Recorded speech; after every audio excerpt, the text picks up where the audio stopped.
നമ്മുടെ ദൈവം എല്ലായിടവും ഉണ്ട്. നാം വഴി നടക്കുമ്പോൾ നമ്മുടെ മുന്നിലുണ്ട്. ഇസ്രായേലിന്റെ പരിശുദ്ധനും നിന്റെ വീണ്ടെടുപ്പുകാരനുമായി യഹോവ ഇപ്രകാരം അരുളി ചെയ്യുന്നു: ശുഭകരമായി പ്രവർത്തിപ്പാൻ നിന്നെ അഭ്യസിപ്പിക്കുകയും നീ പോകേണ്ടുന്ന വഴിയിൽ നിന്നെ നടത്തുകയും ചെയ്യുന്ന നിന്റെ ദൈവമായ യഹോവ ഞാൻ തന്നെ എന്ന് യെശയ്യാപ്രവാചകന്റെ പുസ്തകം 48:17 നാം വായിക്കുന്നു. നമ്മുടെ ദൈവം നമ്മുടെ കൂടെയുണ്ട്.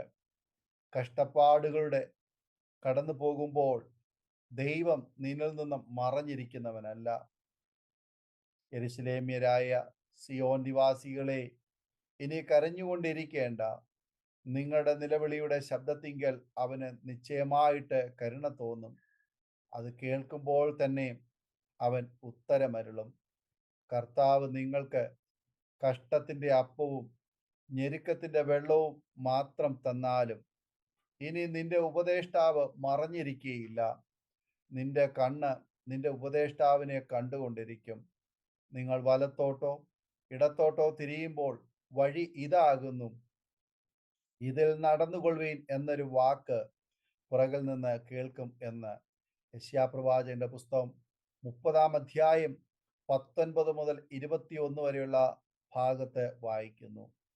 ദൈവം നമ്മുടെ വലത്ത് ഭാഗത്തുണ്ട് എന്ന് ഞാൻ യഹോവയെ എപ്പോഴും എൻ്റെ മുമ്പിൽ വച്ചിരിക്കുന്നു. അവൻ എൻ്റെ വലത്ത് ഭാഗത്തുള്ളത് കൊണ്ട് ഞാൻ കുലുങ്ങിപ്പോകുകയില്ല എന്ന് 16-ാം സങ്കീർത്തനം 8-ാം വാക്യത്തിൽ നാം വായിക്കുന്നു. യഹോവയുടെ കണ്ണ് ചുറ്റുമുണ്ട്. യഹോവയുടെ കണ്ണ് എല്ലായിടവും ഉണ്ട്. ആകാത്തവരെയും നല്ലവരെയും നോക്കിക്കൊണ്ടിരിക്കുന്നു. സദൃശവാക്യങ്ങൾ 15:3. ദൈവത്തിൽ നിന്നും നമുക്ക് ഓടിപ്പോകുവാൻ ഒളിച്ചിരിക്കുവാൻ സാധ്യമല്ല. ഞാൻ സമീപസ്ഥനായ ദൈവം മാത്രം ആകുന്നുവോ, ദൂരസ്ഥനായ ദൈവവുമല്ലയോ എന്ന് യഹോവയുടെ അരുളപ്പാട്. ഞാൻ കാണാതെ വണ്ണം ആർക്കെങ്കിലും മറയത്ത് ഒളിപ്പാൻ കഴിയുമോ എന്ന് യഹോവയുടെ അരുളപ്പാട്. ഞാൻ ആകാശവും ഭൂമിയും നിറഞ്ഞിരിക്കുന്നവനല്ലയോ എന്ന് യഹോവയുടെ അരുളപ്പാട്. യിരെമ്യാ പുസ്തകം 23-ാം അധ്യായം അതിൻ്റെ 23-24 വചനങ്ങൾ. ദൈവത്തിൻ്റെ കരങ്ങൾ നമുക്ക് താഴെയുണ്ട്. നാം ദൈവത്തിൽ വസിക്കുകയും ചരിക്കുകയും ചെയ്യുന്നു. ദൈവാരൂപി നമ്മിൽ വസിക്കുന്നു. നമ്മുടെ കർത്താവ് സർവജ്ഞാനി, സർവാധികാരി, സർവശക്തൻ, സർവവ്യാപിയാണ്. നമ്മുടെ ദൈവം സ്വർഗത്തിലും വിശ്വസിക്കുന്നവരുടെ ഉള്ളിലും വസിക്കുന്നു. നമ്മുടെ ദൈവം ആരാണെന്നറിയാതെ പോകരുത്.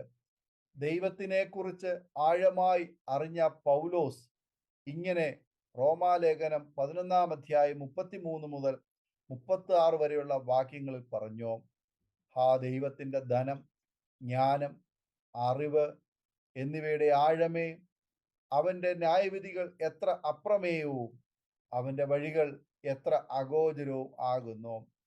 കർത്താവിൻ്റെ മനസ്സ് അറിഞ്ഞവൻ ആർ? അവന് മന്ത്രിയായിരുന്നവൻ ആർ?